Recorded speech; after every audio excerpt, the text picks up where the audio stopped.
ሁሉን አስተባባሪ የሆነ ሁሉን የሚጋብዝ ፖለቲካ ቢኖረው ሞር ኃይል ይኖረዋል ለማለት ነው። ሲጀመር ሁሉን አሳታፊ ያለ መሆኑ ብሔርተኝነት አንድ ብሔር ላይ ያተኮረ ሀገራዊ ብሔርተኝነት ናሽናሊዝሙ ራሱ ሀገሩ ላይ እየተቀየረ ሲመጣ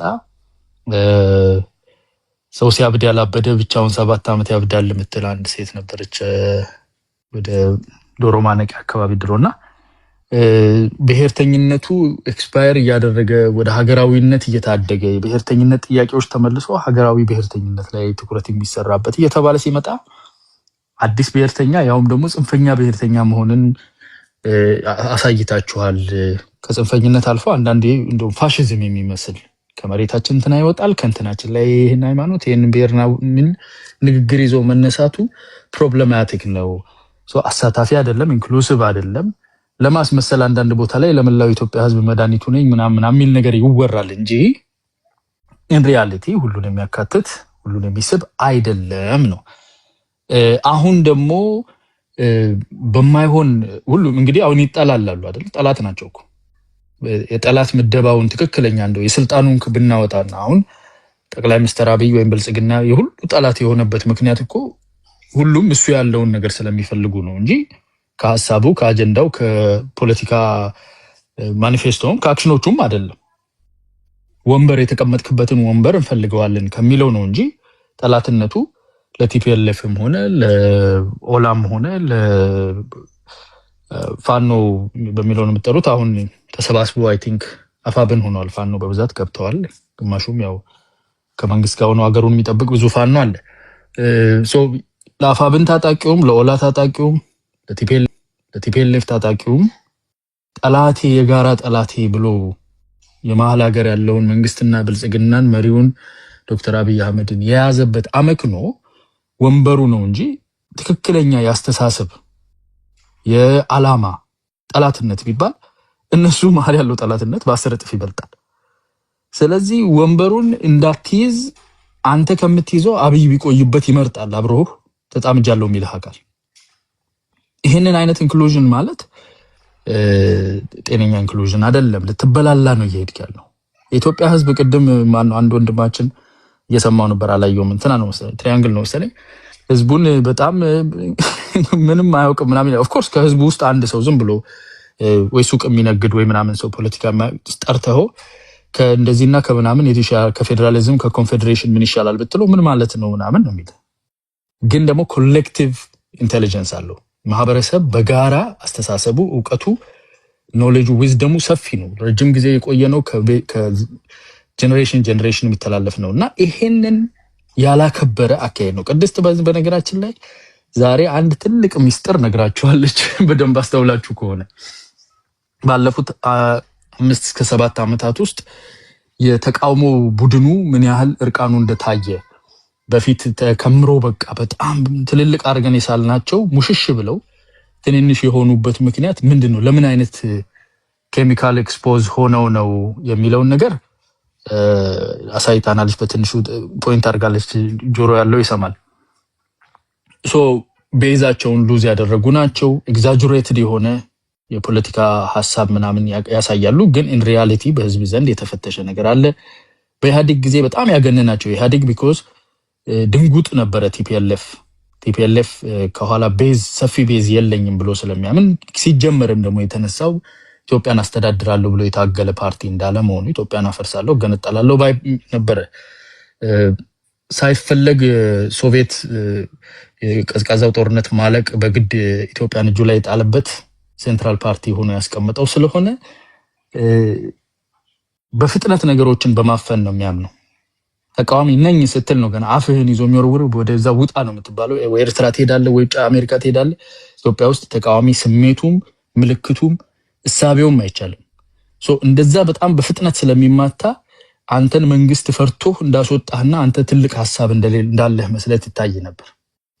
አሁን ይሄኛው መንግስት ሲመጣ ቀጥታ ከፍቶ ግቡ ነው ያለው።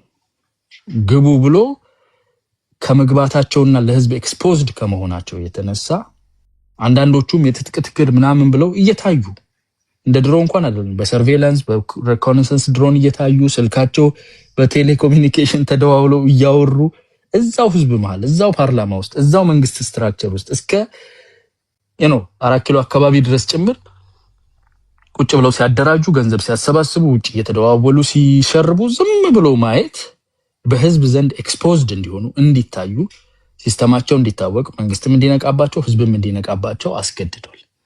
ከዛ የተነሳ አንሰዋል። ተገፍተው ወጥተው ውጭ ሀገር ዩቲዩብ ላይ ምን ላይ ጩኸትና ኢንኮሄረንት የሆነ ዋላም ሲጨንቃቸው ደግሞ ምናልባት ብንሰባሰብ ብለው ህዝብ እያወቀው ታሪካቸው ጓዳቸው እየታወቀ የሚጠላሉ አካላት ለስልጣን ጥም ሲባል ጎን ለጎን ተደርድረው ትርጉም የሌለው ነገር ሲያወሩ ህዝብ ፊት አጋልጧቸዋልና ይሄ በጣም ትልቅ በህዝብ ፊት አቅልሏቸዋል። ኦፍ ኮርስ ሚዲያ ላይ የተወሰነ ካፈርኩ አይመልሰኝ የሚል አለቅላቂ አታጣም መጥቶ ቀንም ማታም ጠዋትም በቀደም ያስኩትን ፓርቲ ዝም ብያ ሞግሳለሁ የሚል ማለት ነው። በነፃ የሚገረዳ አይጠፋም። ኢን ሪያሊቲ ግን ይሄ መንግስት በህዝብ ዘንድ ተገዢ ሆኖ እንዲኖር የሚያስችል ተቃዋሚ የለውም ዛሬ። ይሄ ደግሞ ለህዝብ በጣም አስፈላጊ ነው። አሁን የምናስበው እንትና አሸነፈ እንትና ተሸነፈ አይደለም። ለህዝብ ሽንፈት ነው። ይሄም ለአንድ ህዝብ ተቆጣጣሪ የሌለው ነው የሚሆነው ማለት ነው።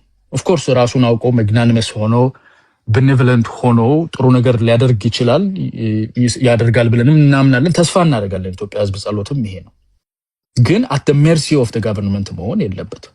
አንድ ፓርቲ ዶሚኔት የሚያደርገው መንግስት ጠንቀቅ እንዲል ሰብሰብ እንዲል ስልጣኔ በህዝብ እጅ ነው እንዲል የሚያስችል ነገር መፍጠር የሚችሉ አይደሉም።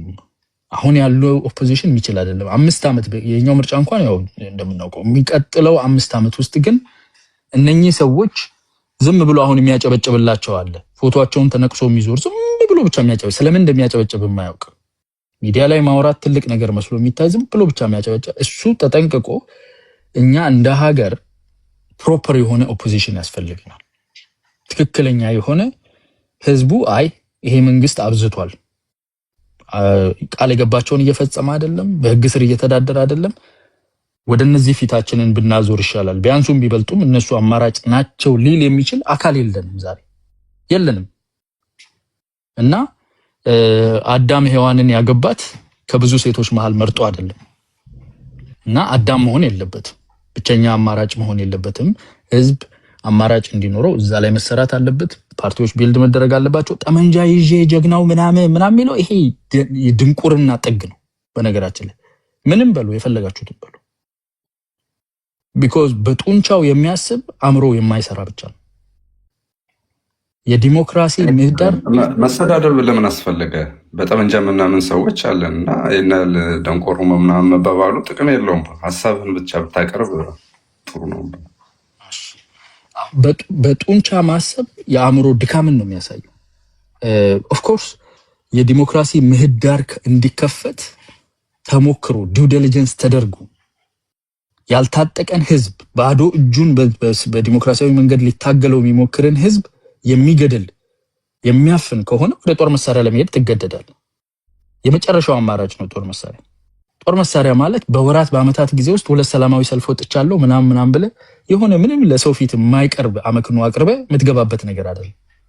የጦር መሳሪያ ትግል በህዝብ መካከል በማህበረሰብ መካከል ሳይታመንበት ከውጪ ስፖንሰር ተደርጎ ዲያስፖራ ገንዘብ አዋጡ የውጪ ሀገራት መርተው የምትገባበት ነገር አይደለም። ዲው ዲሊጀንስ አለው።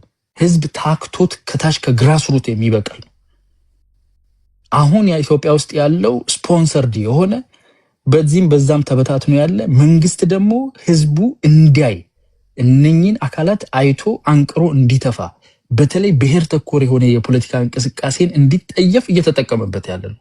እርር ብለህ ሲበቃ እያወጣው ለዛ ፕሮሰስ ካለው ጥቅም በዘለለ የኢትዮጵያን የፖለቲካ ጥያቄ እመልስበታለሁ መሳሪያን ብሎ ማሰብ ራስን ለምንድን ነው ማንበብ ያልቻልኩት? ለምንድን ነው አእምሮዬ መስራት ያቃተው? ለምንድን ነው እንደዚህ ሊሚትድ የሆንኩት? ይሄ ሰውዬ ማላውቀው አያና የሚባል መላጣ ሰውዬ መጥቶ እንዲህ እስኪናገረኝ ድረስ ለምን ማሰብ አቃተኝ ብሎ ራስ ላይ ነው ማፍጠጥ። እኔ ምንም አታረግልኝማ፣ ራስ ላይ ነው ማፍጠጥ። መሳሪያ የሚነሳበት ቦታ አለ። መሳሪያ የሚያስነሳ ዲው ዲሊጀንስ አለ። የፖለቲካ ሂደት አለ። ኢትዮጵያ ውስጥ ያንን የፖለቲካ ጠየቀው አጠይቀኝ ይርታችሁ እግዚአብሔር ይስጥልኝ። አመሰግናለሁ። ሲጨርስ ነው። ቆይ ጋሽ እርታችሁ ቆይ አትጠይቀኝ፣ ይቅርብህ። ምንድን ነው የሚለውን ነገር በደንብ ሳናውቅ ዝም ብለን በግፋ በለው የተገባባቸው አንዳንዶቹ በ5 ወር በ6 ወር ውስጥ መንግስት መጥቶ እንግዲህ አስብ፣ አዲስ ገቨርንመንት፣ አዲስ ፕራይም ሚኒስተር፣ አዲስ ስትራክቸር መጥቶ በ6 በ8 ወር ውስጥ ጦር መሳሪያ ያነሱ። ኦፍኮርስ ቲፒኤልኤፍ እጣውን የሞከረው በትግራይ ህዝብ እና በኢትዮጵያ ህዝብ ጀርባ ላይ ተቀምጦ ተመልሶ ወደ ስልጣን ለመምጣት እድሉን ሞክሯል። እኛንም አስበልቶን ጎድቶን እሱም ተበልቷል። አሁንም ሊሞክር እያለ እየተጫጣረ ነው። ያው የቁማርተኛ ባህሪ ነው። ሚስቱና ቤቱንም ይበላል። ቁማርተኛ የታወቀ ነው። አንዳንዶቹ ደግሞ እቺ ቀላል መንግስት ናት እንጠመዝዛለን ብለው በተለያየ መንገድ ይሄዱበታል። መሳሪያም ብለው ምናምን የሚታወቅ ታሪክ ነው እንጂ ጤነኛ የሆነ ዲሞክራታይዝድ የሆነ የህዝብን ስልጣን እንዲከበር የሚኬደው ርቀት ተሂዶ ከዛ መንግስትና ህዝብ ተጋጭቶ የገባበት የጦር መሳሪያ ትግል የለም። መንግስትና ህዝብ ተጋጭቶ መውጫ አጣሁኝ ይሄን መንግስት ማን ያንሳልኝ ብሎ የተነሳ ጦር መሳሪያ የለም ኢትዮጵያ ውስጥ ያለው። ኦሬዲ ጦር መሳሪያው ተነስቶ አንተ በፈጠርከው እዛም ባሳየው ቪዲዮ እዚህም ባደረከው ሰው እየተለቀመ በኢኮኖሚ ጫና ወጣቱ ትምህርት ሲወድቅ እየለቀምክ ቀላል ኢዚ የሆነ ነገር ለቅመ እዛው ተራመከ ያለ ነው እንጂ እንደዛ ነው። ይሄንን አጥርተን ማየት ያስፈልጋል። ኦፍ ኮርስ የታጣቂው ቡድን ተከፍሎህ ምሰራ ወይም ለመንግስት ተከፍሎህ ምሰራ ወይም እንደዛ ከሆነ ኦፍ ኮርስ ያው የሥራ የእንጀራህ ባህሪ ነው። ዝም ብለህ ማውራት ትችላለህ። እንደ ህዝብ ግን በሚቀጥሉት 5 ዓመታት በሚቀጥሉት 1-2 ምርጫዎች ወደ ዲሞክራሲያዊ መንገድ እንሄድ ትልቁ እንቅፋት መሃይምነት ያጠላበት ከድንቁርና እየተወለደ በመሳሪያ ጉዳይ ይፈታለው የሚል ለመንግስት ነው አስተዋጽኦ የሚሆነው። በተለይ መንግስት አምባገነን ሆኖ ለመቀጠል ከፈለገ ይህንን የሚያክል እድል ከየትም አይገኝም። አንድ ሰፈር ነፃ ማውጣት የማይችል ገብቶ ባንክ ፊት ለፊት ፎቶ ተነስቶ ለውጭ ሀገር ዘመዶች ልኮ ብር የሚለምን ሽባ የሆነ መሬት ላይ የሚንፏቀቅ የመሳሪያ ትግል እያሳየ ወደ ዲሞክራሲ እመራሃለሁ ብለህ ሚዲያ ላይ ብታወራለት ምንም ትርጉም የለው። ኢንሲግኒፊካንት ነው፣ ኢንኮምፒተንት ነው፣ ኢንአፕት ነው፣ ወደ ኋላ የቀረ ነው። ከዚህ ውጡ። አእምሮ ያላችሁ ሰዎች ተሰብሰቡ። የሚቀጥለው 5 ዓመት ውስጥ የፖለቲካ አማራጭ ለህዝባችን የሚሰጥበትን እድል እንፍጠር። አይ ያለፈው 5 ዓመት ተስማምቶኛል፣ እኔ ጥንባንሳ ነኝ፣ ሰው ሲሞት መብላት ነው፣ አማራው፣ ኦሮሞ፣ ተጋሩ ሲሞት ሬሳው ላይ አትራፊ ነኝ የምትሉ ሰዎች አልፈርድባችሁም። ኔቸራችሁ ነው፣ ትርፋችሁ ነው። እሱ እንደዛ ናችሁ። እናንተ ስካቬንጅ ነው የምታደርጉት። ጤነኛ ለህዝብ የምታስቡ ሰዎች ግን ይህንን 5 ዓመት ይህን 7 ዓመት መድገም ነው የምትፈልጉት? በትግላችሁ፣ በአስተዋጽኦአችሁ፣ በገንዘባችሁ፣ በንግግራችሁ ነው ወይስ የተሻለ አእምሮ ያላቸውን ሰዎች ወደፊት አምጥታችሁ በአእምሮ ለመጠቀም ዝግጁ ናችሁ? የእናንተ ነው። አለበለዚያ መጠቀሚያ ነው የምትሆኑት ለማለት ነው።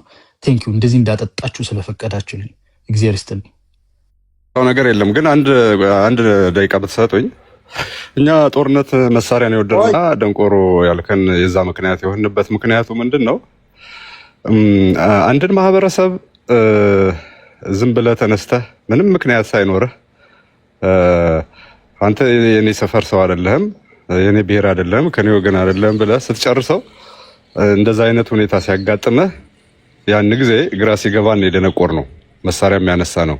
መጀመሪያም ግራ ገብቶን ነበር። ምን እናንሳ የሚል መሳሪያ እናንሳ፣ እጃችን እናንሳ፣ ወዴት እንጩህ ግራ ገብቶን ነበረ።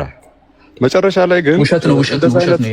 ጥቁር ፍላሽ ስትዘርፍ ነበር፣ ቀኝ አርበኛ ብለህ ስታደራጅ ነበር። እኛ እኮ አደመጥን እኮ። እኔ እኮ ውሸት ነው። አይ እሱን ስንት ዘመን ሰማናችሁ። ውሸት ነው። ሌላ ሰው ይናገር። 30 ደቂቃ አደመጥኩህ እኮ። እኔ ፓርቲኩላርሊ እኔ እንደንቆሮ ብለህ ስለሰደፈኝ የደነቆርሁበት ምክንያት ልንገር ብዬ ነው። እኔ ሌላ አንተን እኮ አይደለም ጀነራል ገብቶሃል እንጂ እኔ አምናለሁ። እኔ አንዱ ነኝ። አማራ ብቻ ነው እንዴት አጠቃላይ ያለው አዲስ እኔ ነኝ እያለህ ነው። ለምን ታስጨንቀዋለህ? እኔ ነኝ ካልኩ አንተ ስሜ ነው ካለ አንተ ምን ስሜ ነው እያለ ቀጥል። እግዚአብሔር ይስጥህ። እግዚአብሔር ይስጥህ። አንዳንዴ በጣም ጥሩ ነው። እና ምንድን ነው እንደዛ ሲሆን እንደዚህ አይነት እንግዳ ነገር ሲያጋጥምህ በአንድ ሀገር ላይ ህግና ስርዓት ሲጠፋ መንግስት ብለህ ያመንከው አካል ህገ ወጥ ሆኖ ህገ መንግስት የሚባል ነገር ረስቶ ህዝቦች የሚተዳደሩበትን ሰነድ ቀዶ አንተን አብሮ በለው ሲለህ ወይም ዝም ብሎ ዛፍ ሲተክልብህ እንደዚህ አይነት እንግዳ ነገሮች ሲፈጠሩ የተፈጠሩት ባይዘው ኢትዮጵያ ውስጥ ነው። 1 ሚሊዮን ህዝብ ዝም ብለህ ከበህ ምሽክ አድርገህ አንድ ዶሮ የሞተብህ እንኳን ያክል ሳይሰማህ ሲቀር እንደዚህ አይነት ሁኔታ ሲሆን ትደነግጣለህ። ድንጋጤ ድንቁርናን ያመጣል። እንደኔ አይነቱ ሰው እንደዛ ነው የደነገጥ ነው፣ ሻክ ነው ያደረኩት። ስለዚህ ያገኘው መሳሪያ አንስተ መሳሪያውን የሚገልበት መሳሪያ አፈሙዙን ማስቆም መቻል አለበት። በምን ታስቆመዋለህ? እንደዚህ አይነቱን ሁኔታ በፖለቲካ ሀሳብ ተደራጅተህ ህዝብ ምረጡ ብለህ የምታስቆሙ ሁኔታ አይደለም። እንደዛ አይደለም የኢትዮጵያ ህዝብ የገጠመው ሁኔታ። አየህ፣ የኢትዮጵያን ህዝብ ተከፋፍሎ ስላገኘው ተከፋፍሎ ነው ያገኘው የኢትዮጵያን ህዝብ ከ11 ክልል ተከፋፍሎ በብሔር ተከፋፍሎ ስላገኘው በመካከል አንተ መንግስት ስለሆነ ዝም ብለህ በተናጠል እየወሰድክ ጨፍጭፌ ጨርሰዋለሁ ብለህ ስትነሳ እንደዛ አይነት ሁኔታ ሲከሰት ህዝቦች ይደነቁራሉ። ምን ከፋፈለው? ኦሮማራ ብላ አይደል እንዴ እሱ ስደግፍ የነበርከው? አንድ ሆነ ኖ የነበሩት ቆይ ልንገርህ፣ ብልጽግና የመጣበትን መንገድ ነው የምናገርህ። ስለዚህ ያ ስለሆነ እንደዚህ አይነቱ ለሀገር በህግ ነው የሚመራው። በህግ መመራት ሲያቆም ሀገር በህገ መንግስት ማለት ነው። ምክንያቱም ጠቅላይ ሚኒስትሩ ህገ መንግስቱን አያከብርም። ብዙ እሱም መወያየት እንችላለን። ስለዚህ ሁሉም ትግራይ ክልል የሚጠይቀው ህገ መንግስቱ ይከበር ነው። የአማራ ክልል የሚጠይቀው ህገ መንግስት ይሻሻል ነው። ህዝቦች የሚጠይቁት ህግ ይኑር ነው በሀገሩ። አንተ ስዩም እግዚአብሔር ሆነ ሁሉ በእጄ ሁሉ በደጄ ጨፈጭፋለሁ፣ አስሬ ገርፌ አንበርክኬ እገዛለሁ ስትለው ህዝብ ይኸውልህ ህዝብ ይነሳል። ህዝብ ደግሞ አታቆመውም። አሁን ለጊዜው የተወሰኑ ድሮኖችን ተኩሰ ምናምን ልታስደነግጠው ትችላለህ። ህዝብን ግን እንደዛ አድርገህ ልትገዛው አትችልም። እና መፍትሄው ምንድነው? በፖለቲካ ሀሳብ ተደራጅቶ ሀገርን ማስተዳደር። ይሄ ወግ ነው። ይሄማ እንደዛ አይነት እድል ማመሽ አገኘን 50 ዓመት ሙሉ። ይሄ እኮ ነው የሆነው። እንደዛ አይነቱ ደረጃ እስክንደርስ ድረስ አፈሙዛቸውን ብረታቸውን የሚገሉበትን የሚጥሉትን ቦምብ እሱ ሁሉ ማስቆም ያስፈልጋል። መጀመሪያ ይኸውልህ የሰው ልጅ መኖር አለበት። ከዛ በኋላ እንዴት ነው በህግና በአግባብ የምንኖረው የሚለውን ትወያያለህ። የዛን ጊዜ ነው ፖለቲካ የሚመጣው። አሁን ያለንበት ሁኔታ እንደዚህ አይደለም። እና ምንድነው በተቻለ መጠን ኢትዮጵያውያን ይሄ መንግስት የታጠቀው መሳሪያ ወደ ግምጃ ቤት እንዲያስገባ በተባበረ ክንድ መነሳት መቻል አለባቸው። አሁን ተነጣጥለን ነው ያገኘን። ለዛ ነው ያጠቃን።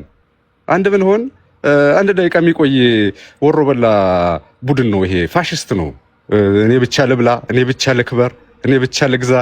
ይሄ አይሆንም። ደርግ አየ ነው። ቅድም ተናግሬያለሁ እኮ 17 ዓመት ሙሉ እንደ ቃዥ ኑሮ እንደ ቃዥ ዚምባብዌ ያለ። ይሄ ኮሎኔል አብይ አህመድና ኮሎኔል መንግስቱ አንድ ናቸው። ምንም ልዩ። ይሄ ደርግ ቁጥር 2 ነው። ለውጥ የለውም። ኢትዮጵያውያን ማሸነፋቸው አይቀርም። እና ያ ነው ስለ ፖለቲካ፣ ስለ መደራጀት፣ ስለ ምርጫ ይሄ ወግ ነው። ምንም እዚህ የሚሞኝ የዋህ ሰው የለም ልልህ ነው።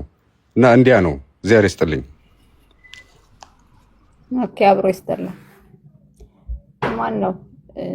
ኦኬ፣ አንደኛ የመጀመሪያው እንደው ህዝቡ ጋር ስንሄድ የኢትዮጵያ ህዝብ በባህሪው አንድን መንግስት እድል ሰጥቶ ጊዜ ጠብቆ ራሱን እንዲቀይር ተሻሽሎ እንዲመጣ የሚፈልግ የኢትዮጵያ ህዝብ የፖለቲካ ሂደት ሁልጊዜ በዝምታ ውስጥ እግዚአብሔር ያውቃል፣ ደግሞ ይሻሻላል፣ እንደወረ መጥፎ መንግስት ይሄ ከበጣም መጥፎ ይሻለናል፣ እንደው ክፉም ቢሆን ዲክታተርም ቢሆን ምንም ቢሆን መንግስት ይሻለኛል፣ በህግ አምላክ በመንግስት አምላክ ምናምን የሚል ህዝብ ነው። ይሄ ስነ ልቦና የህዝቡ ስነ ልቦና ነው።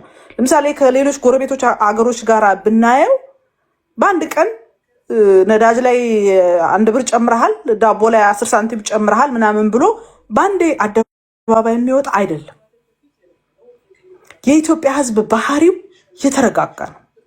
ምንም አይነት መንግስት ይምጣ አስተውሎ ሀገር እንዳይፈርስ መንግስት አልባ እንዳትሆን እንደውም ከመንግስት ይልቅ ወደ ፈጣሪው ሂዶ መጮህ እግዚአብሔር ይሄን አስተካክልልን የሚል ስነ ልቦና ያለው ነው። ከሌሎች ጎረቤት ሀገሮች እንኳን የሚለይ ህዝብ ነው።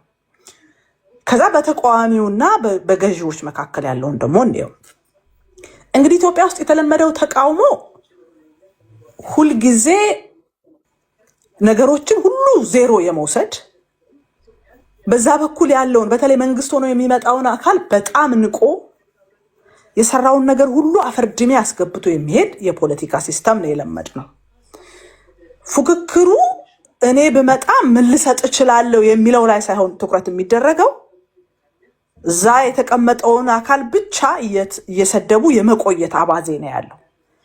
ይሄ ሂደት ኢህአዴግ በነበረ ሰዓት ለተቃዋሚዎች ሰርቷል።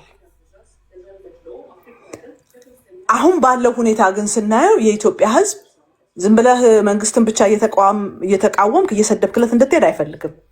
ቀጥሎ አንተስ ምን ይዘህ ልትመጣ ነው የሚለውንም መስማት ይፈልጋል። የህዝቡ የፖለቲካ ሐሳብ፣ የህዝቡ የፖለቲካ ፍላጎት ተቀይሯል። ተቃዋሚው ግን በነበረው ናሬቲቭ ነው አሁን ያለው። እኔ ተቀይሯል ብዬ በፍጹም አላስብም። ምክንያቱም ኢትዮጵያ ውስጥ ያሉትን ተቃዋሚ ፓርቲዎች ብናያቸው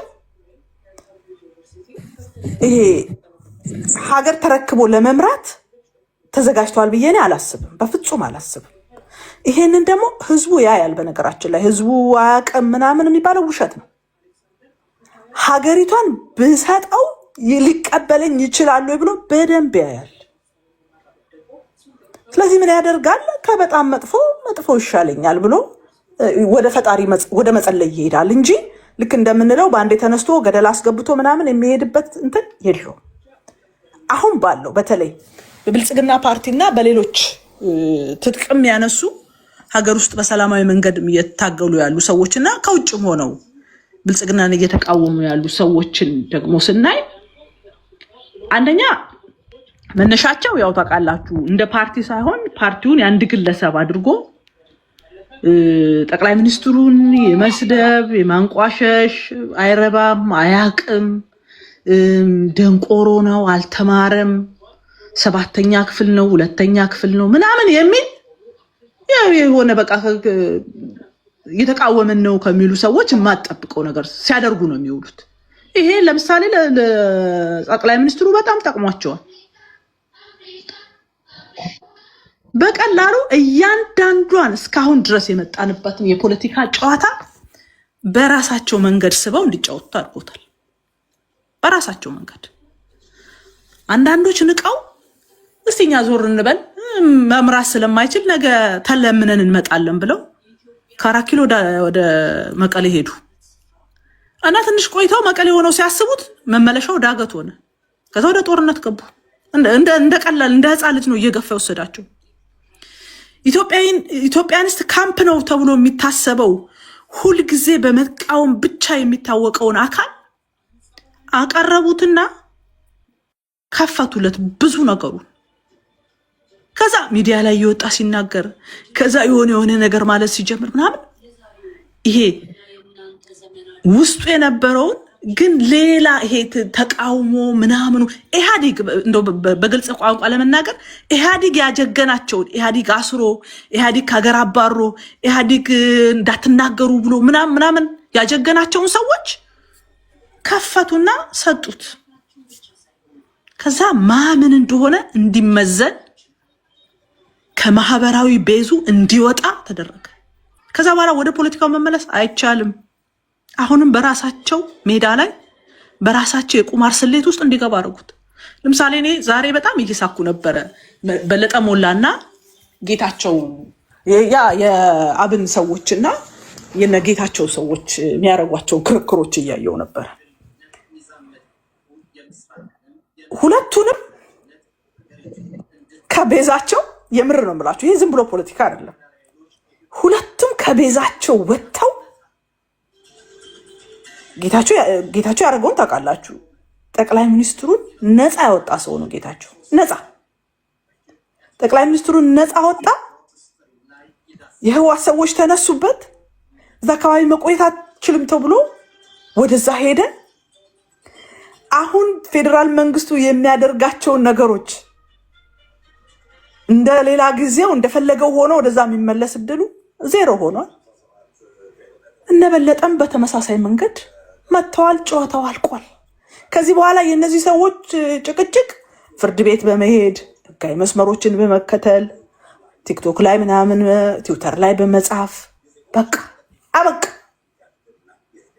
ስለዚህ ትገባለህ በዛ መንገድ። ሲጀመር ግን ሁሉም ሰው ይሄ ንቆ አይረባም ምናምን ብሎ የሄደውን ጨዋታ እዚህ ቤተመንግስት ስላለው ጠቅላይ ሚኒስትሩ የፖለቲካ እንትን በደንብ የጠቀመ ሁሉንም ምንም ማድረግ እንደማይችሉ በደንብ አብጠርጥሮ ያሳየ።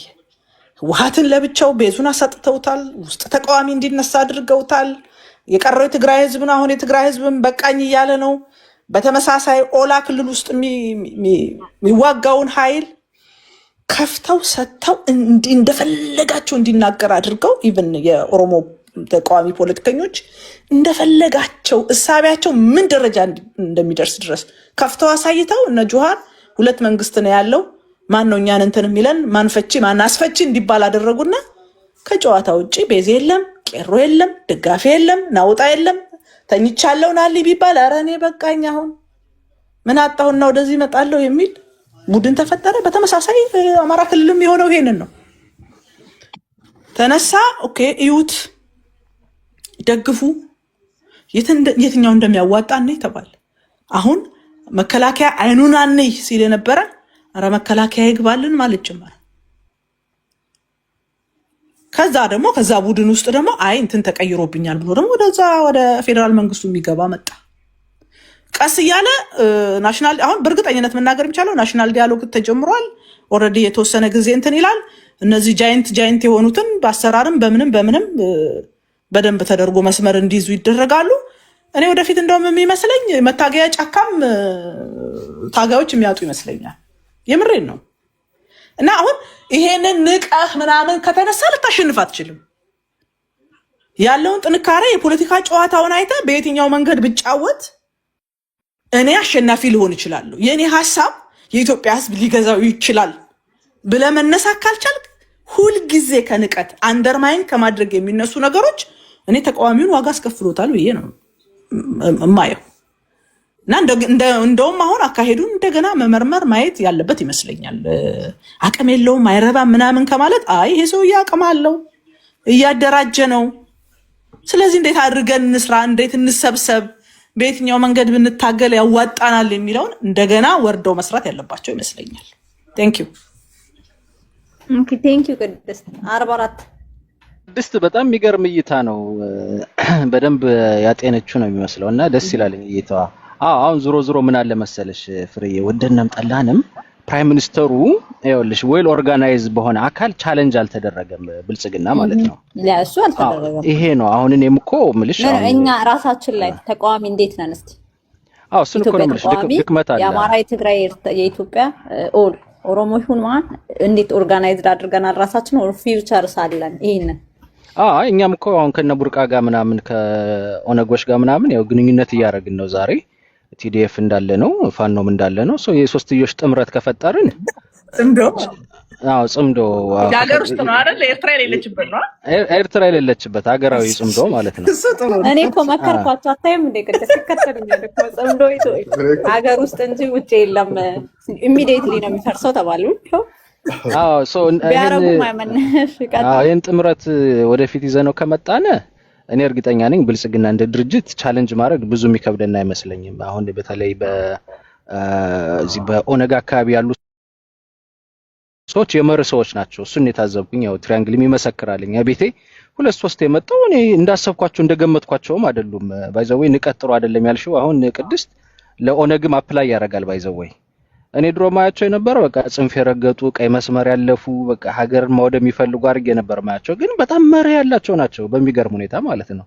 እና እንደው ሳላደንቃቸው አላልፍም ብዬ ነው። ሰው ከነሱም ጋር ሆኖ ከፋኖም ጋር ተደርጎ ከቲዲኤፍ ጋር ሆነን እኔ እርግጠኛ ነኝ። እነማን ናቸው? አመራር ናቸው እንዴ እነሱ? ኧረ ቆይ አብዲስ ተወካያለሽ እዚህ ውስጥ እዚህ ሀገር እዚህ አይደለም። የድርጅት ቆይ እስኪ የድርጅታቸውን አስተሳሰብ ነው ያልኩኝ እኔ ግለሰቡን አይደለም። ከሁሉም ፖለቲካን ኦሮሞን እንዴት ብትነብት ነው እናንተ?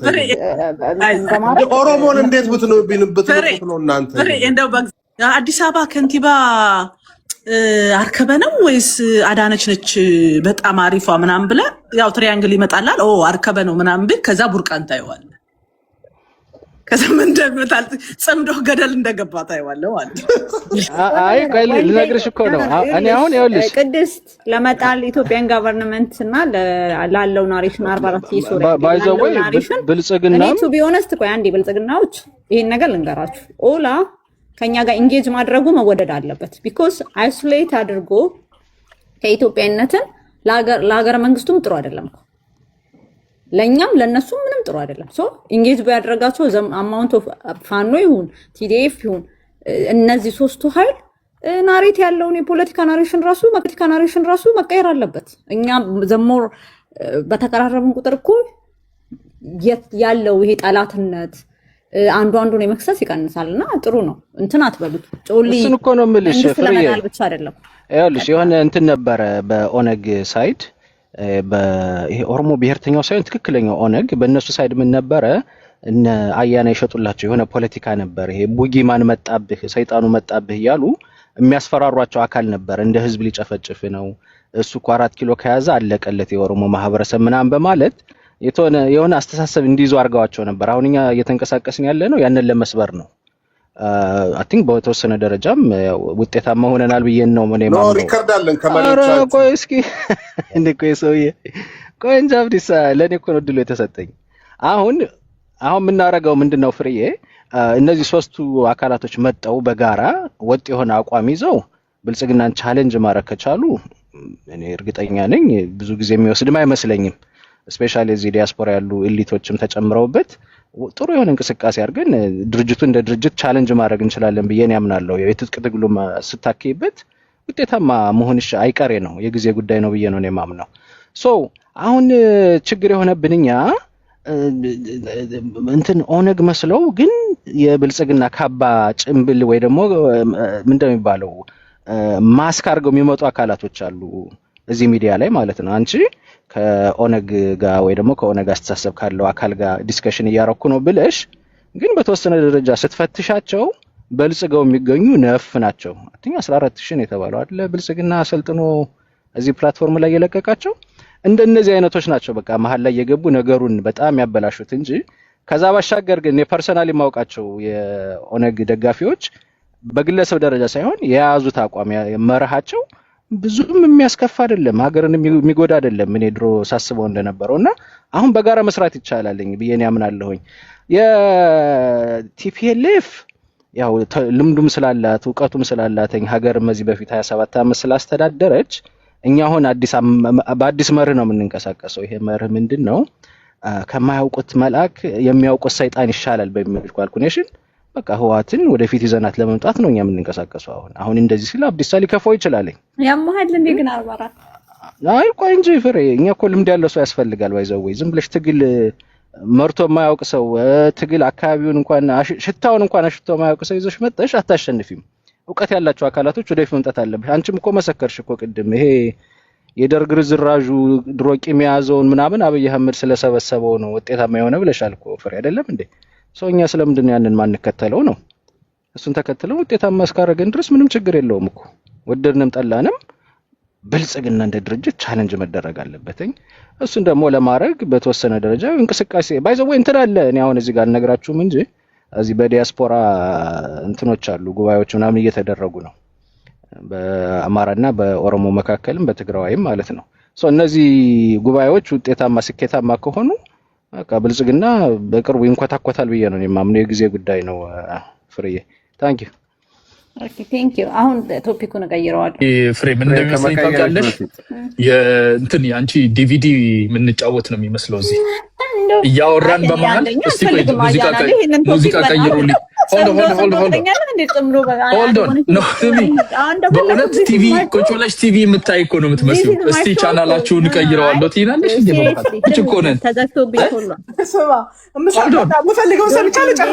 በቃ ሰምቻለሁ። አሁን ቻናል ትቀይራላችሁ አላለችም? ኧረ እንጂ እኮ እኛ ሰው ላይ ቁጭ ብለን አዳምጠን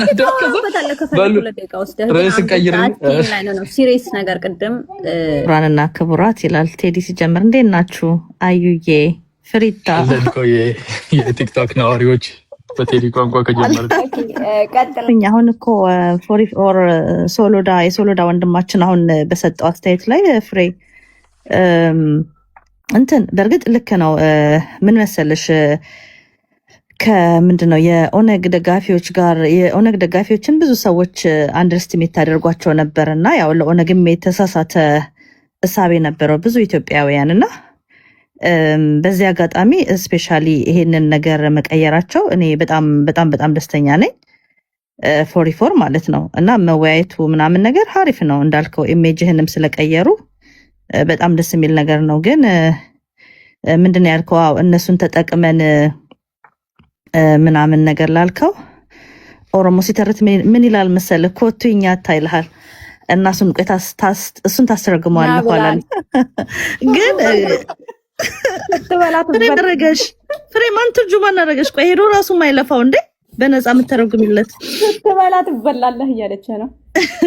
እና ግን ምን እንደሆነ ታውቃለህ ፎሪፎር አሁን መቀራረቡ ምናምን ነገር በተለይ አንተ ሙድ ነው ይመቸኛል። ይሄ ማለት መድረኩን ራሱ አመቻችተህ ለመነጋገር መሞከርህ ምናምን አሪፍ ነው። እና ምንድነው መሰለህ ያው ብዙ ጊዜ በተለይም ደግሞ የኦሮሞ ፖለቲካ ያው እንግዲህ የተቀዳው ከኦነግ ነው አብዛኛውና እንግዲህ ዘቤስ ቨርዥን ሆኖ የወጣው ደግሞ አለው ተከታይ አይሜን እነሱም ደግሞ ዞሮ ዞሮ ባካፕ ናቸው። እነ ጃልዳው ዲብሳ ያው እንግዲህ መግለጫቸውን ሰምተሃል። በየት በኩል ትመጣለህ በየት በኩል ምን የሚለው ነገር አለና እሱን ነገር እንትን እንድትል ብዬ ነው ሶሎዳ አቆ ማወራው ከአዲሱ ጀነሬሽን ጋር ነው እንጂ ከነ ሌንጮ ጋር አይደለም ማወራሽ እኮ ፍሪ ኒው ጀነሬሽን እኮ ናቸው እኮ እነሱም እኮ ኒው ጀነሬሽን እኮ ማን ናቸው እንደ መሪዎቻቸው እነ ቡርቃ ዝምታ እነ ቤካ ጋር ምናምን እኮ ነው ማወራሽ ነው አዲሱ የቆቤውን ጀነሬሽን ነው ስማ ዘወደል እንደ ያለን ባይዘው ዳውድ ኢብሳ እንደዛ ማለቱ ገርሞኛል። 20 ሚሊዮን የአማራ ህዝብ ባለበት ግዛት ውስጥ ስለ ኦሮሞ ድንበር መናገሩ ዳውድ ኢብሳ እኔ በጣም ማከብረውና እውቀት ያለው ሰው ነው ብዬ ነው የማምነው። እንዴት አይነት የተሳሳተ ግንዛቤ እንደሆነ አልገባኝም። አንድን ሀገር የሚያክል ህዝብ በክልል ውስጥ እያለ አይ እዛ ጋር ያሉ የነሱ ዘመዶች ሊመጡ ነውና ድንበርን ጠብቅ የሚለው ይሄ በጣም ከዳውድ ኢብሳ አልጠበቅኩትም። ጣልቃ ስለገባው ይቅርታ። ጥያቄና መልስ የለም እዚህ ቤት የግሎት ሀሳቦትን ነው የሚያቀርቡት። ጥያቄና መልስ የለም። ታንኪዩ ለሰጠህ እድል። አንድ ሰው እሱን የማያደርገው ቢሆን ኑሮ ደንቆሮ ምናምን በመሳሪያ ምናምን ማለት አለበት። ከአብይ የበለጠ ደንቆሮ የለም። መሳሪያ አንስቶ ህዝብ እየጨፈጨፈ በድሮን እየገደለ ያለው ደንቆሮ መጀመሪያ አብይ አህመድ ነው፣ ፋኖ አይደለም። ፋኖማ የመጨረሻ አካሄድ ዶክተር አብይ ተኳሽ አይደለም፣ ጠቅላይ ሚኒስትር ነው አይባልም። የሀገር መሪ አይባልም። እሱን ለማሰደብ አይደለም። ኦኬ ፋኖም አይባልም። እንደዛ ከሆነ አየህ የራሱን ችግር ደብቆ ሌላው በድሮን እኮ ነው እየተጨፈጨፈ ያለው የኢትዮጵያ ህዝብ ድፍን ኦሮሞ፣ አማራ፣ ትግሬ በሙሉ ትግራይ በሙሉ እየተጨፈጨፈ ነው ያለው። በድሮን እኮ ነው እየተገደለ ያለው። በመላጭ ወይም በማር መሰለው ማስተዳደር አቅቶት ህዝብ እየጨፈጨፈ ያለው አብይ አህመድ ነው፣ ማንም ሌላ አይደለም። ስለዚህ መጀመሪያ ደንቆሮ የሆነው አመራር የኢትዮጵያ መንግስት ነው። ከዛ በኋላ ነው ህዝቡ ማንነቱ ጠይቆ በዲሞክራሲ ችግር ይፈታ ብሎ ጠይቆ በአደባባይ በሰላም ጠይቆ በሁሉ ነገር አቅቶት መጨረሻ ላይ የታጠቀው መሳሪያ ቀማሃለሁ ወይም አስፈታሃለሁ ብሎ ሲሄድ ዝም ብሎ እጅ መስጠት ነበረበት። ትልቁ ችግር እኮ አብይ አህመድ ማስተዳደር አልቻለም።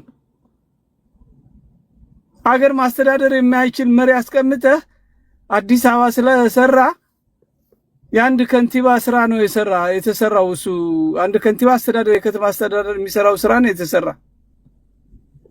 መላው የኢትዮጵያ ህዝብ ያንን ስራ ተሰርቶሎት አይደለም።